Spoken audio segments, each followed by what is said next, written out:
Bienvenue dans cette nouvelle revue de moi-même, Raph Lorenzo. Cette fois-ci, un double pack Micromasters de la gamme siège de la trilogie Warfare Cybertron qui remplace les classes légendes des gammes précédentes. Leur nom, c'est Stormcloud et Viper. C'est le 5e pack, comme la gamme Studio Series sont aussi numérotés. C'est bien entendu les Decepticons. Un magnifique artwork ici des deux avions en action. Au landau, c'est indiqué que c'est la patrouille en avion. En anglais, c'est Airstrike Patrol. J'aurais préféré patrouille aérienne. Sinon, à part de ça, on a justement les robots et les modes alternatifs avec le nombre d'étapes. Le mode combiné, il vient former une arme pour justement garnir une figurine plus grosse, comme c'est indiqué ici, équipe la figurine. La notice, comme d'habitude, qui montre la transformation des modes robots au mode alternatif et des modes alternatifs jusqu'à l'épée ici, tout simplement. La gamme siège mélange du cybertronien, du terrestre, du futureste. Pour les Micromasters, ils ont été dans quelque chose de bien simple. Ce sont tout simplement des véhicules terrestres qui sont un énorme hommage au 4-pack de G1. Parce que oui, à l'époque, c'était tout simplement des paquets de 4 Micromasters et non 2. En comparaison avec justement deux minicons de la gamme Armada qui fit parfaitement côté taille. Et je peux enfin dire que j'ai quand même mon 4-pack Micromasters de la troupe aérienne. Et avec l'autre jet terrestre de la première vague de la gamme siège, simplement l'avion qui se vend avec Skythread alias Flywheel.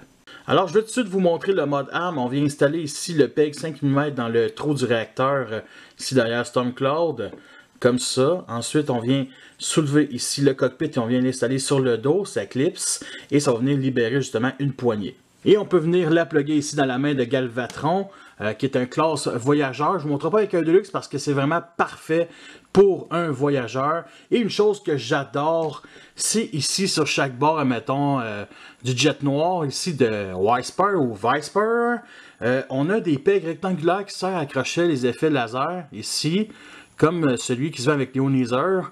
Et on peut avoir un effet de flâner l'air pendant que l'épée s'abat sur une victime. Fait que c'est vraiment génial. Et le nom de l'épée, c'est tout simplement épée d'espionnage à flux électrique, avec bien entendu ici les statistiques. Sérieusement, une épée d'espionnage, c'est pas discret ce genre d'épée-là, là. Je vais commencer par Viper, qui est mon préféré des deux. Dans G1, il s'appelait tout simplement Viper. Alors, côté jet, on a quelque chose de futuriste. C'est inspiré d'un F-19, qui est tout simplement un jet furtif, qui me rappelle, bien entendu, un jet de G.I. Joe. Je ne suis pas assez fan de G.I. Joe pour dire c'est quel jet. Mais vraiment, mettons, il y a un jet qui ressemble à ça. Alors, côté couleur, on a du noir qui est aucunement peint, du rouge qui est peint sur le cockpit, sur les ailes ici. On a des dégradés ici, comme vous pouvez constater. C'est très bien apprécié. Du rouge ici, justement, avec les symboles Decepticons, les seuls de la figurine. On retrouve le mauve à l'arrière ici, qu'on retrouve justement sur le dessus. Ça coupe, admettons, les couleurs matures, mais c'est surtout pas, admettons, pour le torse. Alors, c'est un petit point négatif tant qu'à moi.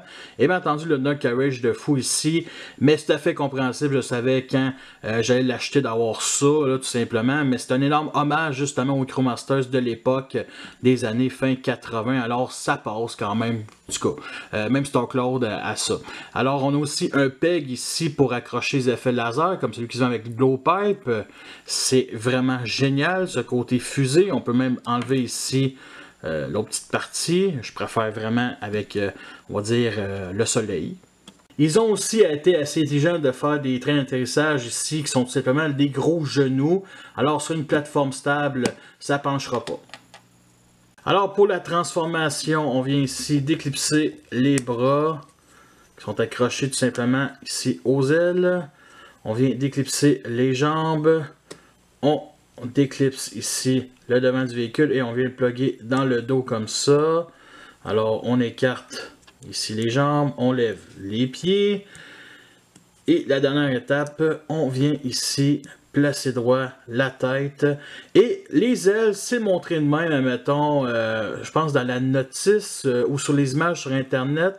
Moi, je préfère mettre sur cet angle-là comme ça, je trouve ça beaucoup mieux. Alors, j'aime bien ce mode robot-là. On retrouve bien entendu le mauve ici qui est très omniprésent. J'aurais pas détesté un symbole Decepticon ici. Sinon, le rouge qu'on retrouve justement ici sur le torse, qu'on retrouve aussi sur les ailes qui sont tout simplement en dessous. Il n'était pas obligé de faire ça, mais je trouve que ça rajoute un peu plus de détails. Sinon, on a du silver ici sur les jambes, pour que ça fasse un peu moins monochrome. Sinon, du silver ici pour le visage, qui me rappelle, admettons, celui de Jetfire G1. Tout simplement, c'est carrément le visage de Jetfire. Et ici, on a des batteries de missiles sur chaque bord de sa tête, ce qui offre une arme de plus que les autres Micromasters de cette gamme-là. Côté articulation, on a justement les bras qui sont sur bas joint, donc vers l'avant, comme ça, vers l'arrière, ça pogne dans l'aile. On a même un faux ratchet joint ici au coude. Un faux, donne-nous un vrai au moins. En tout cas, bien entendu aussi, les jambes sont sur bas joint, donc vers l'avant comme ça, vers l'arrière, ça pogne. Comme ça ici, une articulation au genou, tout simplement. Et bien entendu, le pied qu'on peut descendre, mais c'est dû à la transformation. Alors, j'aime pas les deux parties à l'arrière ici qui fait partie du backpack. Et justement, il est déjà très gros. Il n'y a pas le choix d'avoir une bonne stabilité ici avec ces talons-là. Et ça offre de quoi de correct. Le modèle de Stormcloud est un black d'assaut Rafale. Alors, le mauve que vous voyez, c'est le même qu'on retrouvait ça au Viper. On a aussi du noir qui est peinturé ici tout simplement sur le nez. Ici aussi sur les ailes, au bout. Et bien entendu, du silver pour le cockpit. Ici, les canons, les fusées, tout simplement. Et bien entendu, les seuls symboles Decepticon de la figurine, ici. Une chose que j'aime pas, c'est qu'on voit ici les jambes qui sont repliées en dessous des ailes comme si c'était pas assez grosses. Sinon, le train d'atterrissage à l'avant qui est pas rétractable, qui est quand même assez gros. Sinon, j'aime bien ici les petits détails sur chaque bord du cockpit, là, les genres de petites dents. Je trouve que ça rend vraiment unique. Et justement, à l'arrière, on a ici des pegs pour venir plugger des effets laser, comme ceux de Fire Drive ici sur chaque bord. Et ça rend assez bien. Et ici, sur le réacteur principal, on a justement un trou 5 mm pour mettre celui, mettons, de blowpipe. Et ça rend super bien. Alors, si vous ne mettez pas, mettons, eux autres, on peut venir les plugger ici à l'arrière. Comme ça, sur ces bouts-là. Mais je pense pas que c'est des pegs 3 mm. Et sinon, on peut venir les plugger ici, à l'avant, sur les canons. Il faut vraiment les enfoncer pour que ça tienne assez bien. Ça, c'est vraiment pas fait pour ça. Et honnêtement, c'est génial. Alors, pour la transformation, on vient ici lever le cockpit et vient l'accrocher sur le dos, comme ça. Alors, pour venir déclipser ces parties-là qui vont former les jambes, on fait juste soulever ici l'aile et ça va venir se déclipser automatiquement. OK? Maintenant, on descend ici la jambe, on pivote vers le haut comme ça et on descend la jambe. Alors, l'autre bord, c'est la même chose. On déclipse, on place droit la jambe, on pivote vers le haut et on rabaisse cette jambe-là. Alors, ensuite, pour les bras, on fait juste pivoter vers l'avant. On place ce droit, comme ça. Parfait. Alors, les ailes sont faites pour être de même. Moi, je préfère comme ça, mais je préfère encore plus comme ça. J'aime pas ici la vis sur le torse, sinon le backpack qui est vraiment trop haut. J'aime bien ici le silver sur chaque bord de la tête. Le reste, ça fait quand même assez monochrome, à part bien entendu les mains, si on peut appeler ça les mains.